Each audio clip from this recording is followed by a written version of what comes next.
Sekali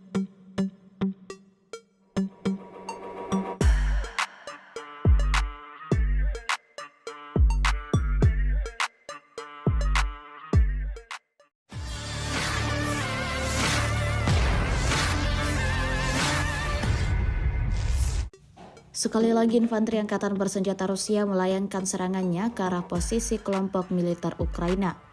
Momen pertempuran itu direkam dalam sebuah video yang ramai beredar di Telegram pada Senin 26 Februari 2024. Dalam video menampilkan serangan yang dilayangkan pasukan Vladimir Putin ke arah musuhnya. Tampak bagaimana pertempuran jarak dekat meletus di arah ini.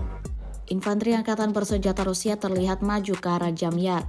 Berdasarkan keterangan video, unit penyerangan Divisi Lintas Udara ke-98 Rusia membersihkan titik-titik kuat yang diduduki prajurit Ukraina selama pertempuran di pinggiran timur Chasiv Yar.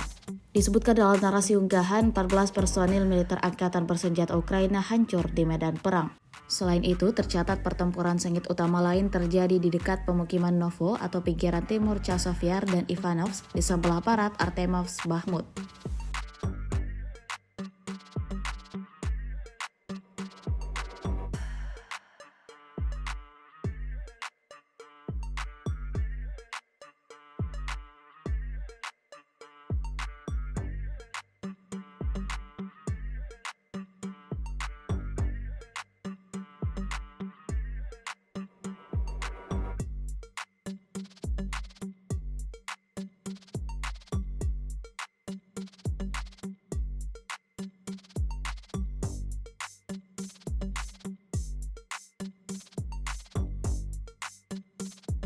Download Tribun X sekarang, menghadirkan lokal menjadi Indonesia.